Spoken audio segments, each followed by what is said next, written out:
फेरि म उपस्थित भइसकेको छु मेरो आफ्नै च्यानल वर्ल्ड समन टेलिभिजनमा भन्नाले वर्ल्ड समन ब्लग। र आजको दिनमा धेरै जस्तो साथीहरूले कमेन्ट इनबक्समा गर्दै थियो कि दाइ मलाई यो बताइदिनु कि त्यहाँको रेजिस्ट्रेसरी कार्ड भन्नाले पर्चुअलको टेम्पोररी कार्ड रेजिस्ट्रेसरी कार्ड पाउनलाई के प्रोसेस छ र के गर्नु पर्यो, त्यही विषयमा आज म फेरि उपस्थित भइसकेको छु र मेरो वरिपरिको लोकेसन पर्चुअलको सेम नेपालको जस्तो हेर्नुहुन्छ। र यो लोकेसनको साथसाथै आज टेम्पोररी रेजिडेन्स कार्ड कसरी पाउने त्यसको प्रोसेस के हो आज म लिएर जाँदैछु स्क्रिन तर्फबाट। हाई गाइज, सब्सक्राइब च्यानललाई गर्न नभुलौ। म फर्स्ट टाइम यो च्यानल ओपन गरेको छु, कुरामा अलि उ भयो भने साथी सम्झेर लेट्स गो माफ।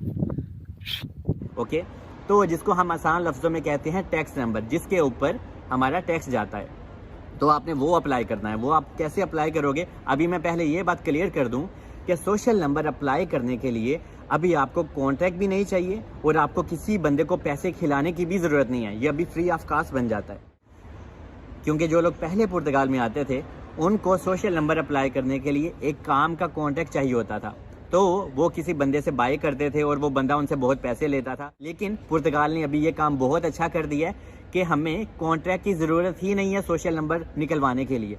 हमें सिर्फ अपॉइंटमेंट लेनी होती है। आप अगर फ़ोन करके अपॉइंटमेंट लेते हो तो आपको 15-20 दिन के अंदर अंदर वो अपॉइंटमेंट दे देते हैं। तो आप उस अपॉइंटमेंट पे जाते हो और हैंड टू हैंड आपको वो सोशल नंबर का पेपर ओरिजिनल आपके हाथों में थमा देते हैं। अगर फिर भी आप चाहते हो कि नहीं आपने एजेंट के थ्रू ही करवाना है, आप करवा सकते हो। लेकिन मैं आपको एक और आइडिया भी दे रहा हूँ, अगर आपके पास सब्र होता है और आप सोशल नंबर की अपॉइंटमेंट लेते हो तो ये आपका social number tax number free of cost भी आपको मिल जाता है। तो अभी आपका कौन कौन सा डॉक्यूमेंट्स कंप्लीट हो गया, लीगल एंट्री, आपका निफ्स नंबर, आपका जुनता जिसको घर का एड्रेस बोलते हैं, और आपका सोशल नंबर जिसके ऊपर आप काम करते हो तो आपका टैक्स जाता है। ये 4 डॉक्यूमेंट्स आपके कंप्लीट हो गए। तो अभी आपने अपनी फाइल लॉक करनी है। लेकिन उससे पहले अगर आपके पास पीसीसी है, पीसीसी मीन के क्रिमिनल रिकॉर्ड है, पुलिस कैरेक्टर सर्टिफिकेट है, तो बहुत अच्छा है। अगर नहीं है तो कोई ज़रूरी नहीं है। लेकिन जब आप फिंगर देने 2 साल बाद जाओगे तब आपको अपनी पीसीसी हर हाल में चाहिए होती है। जब आप अपने डॉक्यूमेंट्स अपनी फाइल लॉक करते हो पुर्तगाल में, अगर आपके पास तब पीसीसी नहीं है तो आपको परेशान होने की ज़रूरत नहीं है। ओके, तो जनाब ये जब डॉक्यूमेंट्स आपके पास सारे कंप्लीट हो गए तो अभी आपने अपनी फाइल लॉक करनी है। और अभी आपको फाइल अपनी लॉक करने के लिए एक कॉन्ट्रैक्ट चाहिए। और अगर आपके पास कॉन्ट्रैक्ट नहीं है फिर भी आप अपनी फाइल लॉक कर सकते हो।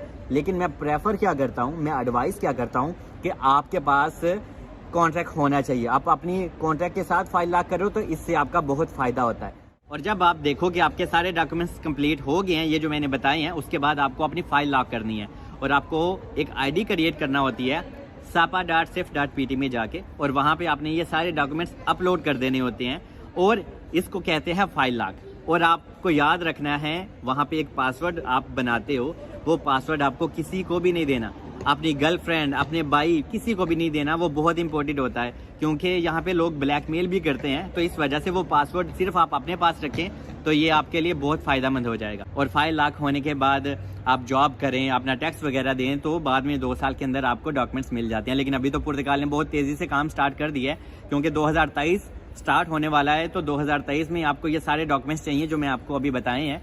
मैं आपको ये भी अभी बता दूं, जो लोग पुर्तगाल में लीगल आते हैं उनको कितना टैक्स चाहिए और जो इलीगल आते हैं उनको कितने टैक्स चाहिए। जो लीगल आते हैं उनको 6 से 8 टैक्स चाहिए और जो इलीगल आते हैं जिनके पास वीज़ा वगैरह नहीं होता तो उनको 12 से 14 टैक्स चाहिए। और मैं अभी इलीगल वालों को भी बता दूं, बहुत सारे लोग असाइलम करके बैठे हुए हैं, तो मेरे भाई ये ही आपको सारे डॉक्यूमेंट्स चाहिए जो कि मैंने बताए हैं। लेकिन सिर्फ आपको ज़रा टैक्स वगैरह थोड़े ज़्यादा चाहिए होते हैं। लेकिन टैक्स वगैरह आप यहाँ पे आएँ, खुद से काम करें, तो लीगल वे से आप अपने काम करें, अपने डॉक्यूमेंट्स पे काम करें, तो इससे आपको फ़ायदा होता है। क्योंकि यार पैसे तो आप जर्मनी, फ्रांस में कमा लेते हो, लेकिन वहाँ पे जब आप बैठ के अपने डॉक्यूमेंट्स अप्लाई करते हो तो यहाँ पे बहुत धोखेबाजी होती है। तो आप यहाँ आएँ, पुर्तगाल में थोड़ा सा जॉब का मसला होता है, लेकिन फिर भी आपको कुछ पाने के लिए कुछ खोना पड़ता है। आप पुर्तगाल में आएँ, जॉब तलाश करें, लीगल आपका टैक्स वगैरह जाए, आपको डॉक्यूमेंट्स भी फिर मिल जाते हैं आसानी से, तो इससे आपको बहुत फ़ायदा होता है। क्योंकि डॉक्यूमेंट्स तो पुर्तगाल में सबको ही मिलने हैं, चाहे वो लीगल हो या इलीगल हो। तो पुर्तगाल बहुत अच्छा कंट्री है, आपको यहाँ पे आना चाहिए। बस 2 साल अपने माइंड में रखो कि हाँ आपको सर्वाइव करना है। तो 2 साल में अगर आपको कार्ड मिल जाता है, यूरोपियन कंट्री के डॉक्यूमेंट्स मिल जाते हैं, तो जनाब आप कहीं पे भी जा सकते हो। आपके पास फिर बाद में बहुत ज़्यादा अपॉर्चुनिटी होती है। तो पुर्तगाल इज़ अमेजिंग कंट्री, और मुझे ऐसे ही सपोर्ट करते रहें। अगर फिर भी आपको कुछ समझ में नहीं आया, आप मुझे कमेंट्स में लिख सकते हैं, मैं कोशिश करूँगा रिप्लाई देने की। मुझे ऐसे ही सपोर्ट करते रहें। I love you all, keep supporting me. मिलते हैं अगली किसी वीडियो में। Take care, bye.